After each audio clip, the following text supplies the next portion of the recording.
Good evening. My name is Kiril Krinkin. Today, I will tell you about what we have been doing, building the real-time data streaming technologies for AI-based autonomous systems. I have prepared the presentation together with Andrei Gavrilov, another member of my team. We have been working with various industry partners for quite a while, and mostly we have been doing the autopilot systems, both in railway and automotive industries. And before I get into more detail, let me show you a couple of intricacies. The issue of AI today is kind of a hot topic, so it's more a buzzword than the actual sense. The public mostly believes that AI and ML is the same, but AI comprises much more methods, including ML. They are all interconnected with various domains. On the whole, we have been working at this point where AI coincides with robotics, at the crossroads of AI and robotics. When AI gets into the real physical objects, into the physical systems that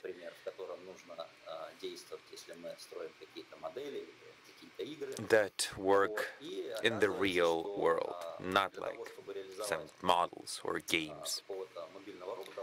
So we realized that in order to build the mobile autonomous robot, there are a lot of things that must be done, and not all of the methods and algorithms that work in a digital world are applicable and appropriate to install, if I may use the word, that robot in the real life. I have been, again, doing autopilot system, autonomous AI systems, and here is the major stack of this system of a kind. It contains many levels that you can see on this slide. And working with the data, therefore AI methodology, begin at the bottom level of the stack. See, there are radars here and cameras, so it's pretty easy to get rid of the data of the noise. Also, it's possible to work with point clouds and actually see the actual objects. This may be pedestrians, houses, road signs. And if we move a level up,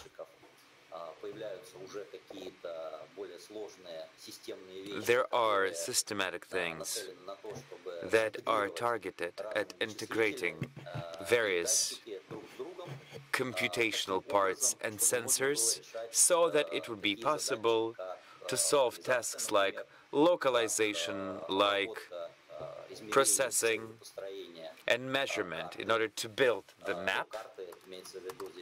And here I mean the 3D image of the space in which the autonomous vehicle operates, and therefore build a certain system of images to make decisions on the route of travel.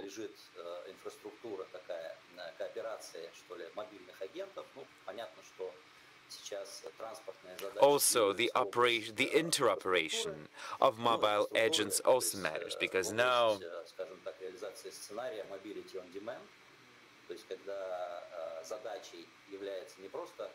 we're talking about mobility on demand. So it's not about ordering a taxi to go from one point to another, but when there's a need to integrate several mobility sources. For example, taking a taxi in the city,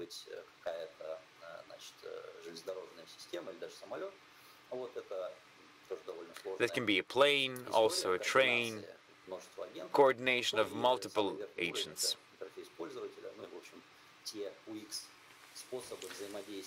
So different UX ways that the user can actually interact with this entire mobility complex that includes several mobility robots. This is the discussion today with this layer of the stack that is mentioned with the red color, which is managing data streams, so that all of the parts of this stack would get needed data, the appropriate data in the appropriate point of time. Because in the real life, of course, it is utterly important to be sure that all of the computation elements are getting the appropriate data when needed. Here on this slide, you see the range of requirements to this data management system. As you may see that as a rule, this is a built-in system, even though modern days driverless cars have a couple of powerful computers in their trunk. Still, the system must be rather compact and must be able to work quickly. The system must have some very low latency latency, low jitter. There are very strict timing requirements to those systems. And together with the team, we have undertaken the research of industrial standards. Here are the major groups of protocol standards that we have researched. Here there is the Data Distribution Service, DDS, Open Platform Communications Unified Architecture, the set of protocols like MQTT, IMQP, and others. And I will say a couple of things about our ideas in terms of TSM, which is time-sensitive networks. Briefly, these are the protocols that we have been researching with more attention.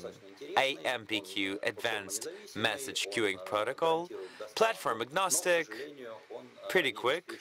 It ensures delivery, but there are versions compatibility issues.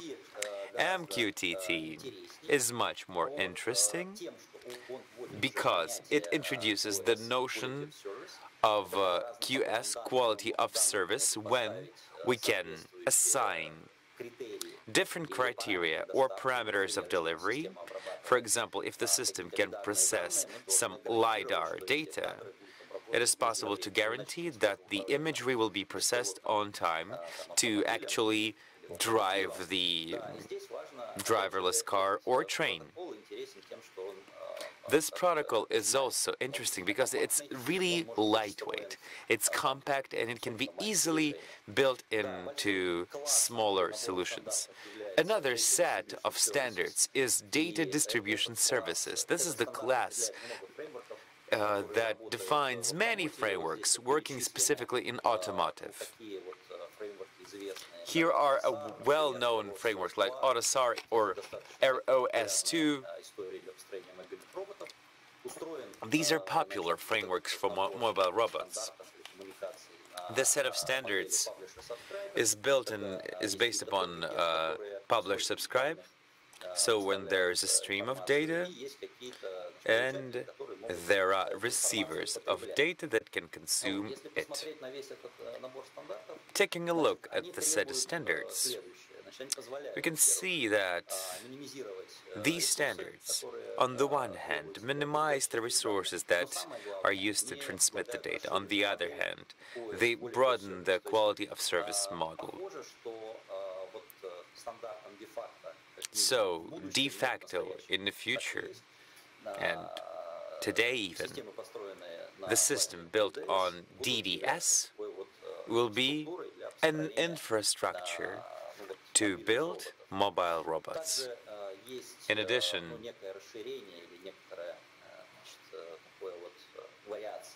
there's a variation of DDS, which is OPC UA. I've mentioned it already. They also integrate domain subdivision so that the data is not completely mixed up between users. This system includes some parameters of security. This is quite a popular system with various protocols like MPQM and MQTE. So we actually undertook a few tests, and I would like to present you the results, with the results. So there are publishers, those who emit the data, and subscribers which consume the data. In order to achieve minimal effect from planners in the OSs, it is possible to fix publishers and subscribers on different CPU cores so that there will be no interruptions, and we launch this series of tests. Here are a few tests. Our test framework actually includes 10 to 12 tests. I will show you only 3 this time to implement MPQ and DDS. But the results are pretty much specific for the domain, and they can be distributed broadly for different sorts of solutions. First of all, we wanted to test the speed of data transmission, the peak speed. Another thing is that we needed to define latency and jitter, and also verify how is it connected, how is it related to the length of the message between the LiDAR, for example, and the computation node that builds the map based on the image from the LiDAR. So let me show you a few results. First, it is evident that the best solutions measuring latency in frameworks like OpenSplice, fast RTPS, so you see in milliseconds the peak figures.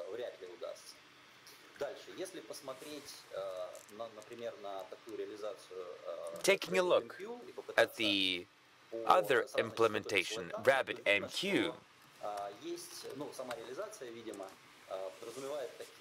the implementation itself assumes buffers that are switching as they're getting filled, and that is not dependent on sending frequency, by the way. So what does this mean for developers? It means that one should not rely on the constant jitter or even stable jitter. It will be fluctuating strongly depending on the size of the buffer within implementation. Taking a look at, for example, dependency between delivery time and the number of messages, the queue size matters. Certain systems, they just don't limit the queue size. Here's the example for OpenSplice, open source implementation. The more messages we send, the bigger the latency is.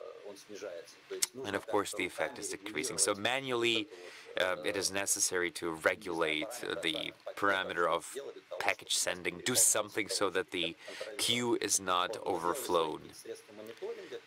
So you would have to build on certain monitoring tools to predict the latency for the future. That's, by the way, a good thing to do, specifically if you are going to get into building the mobile robot that combines different computation nodes.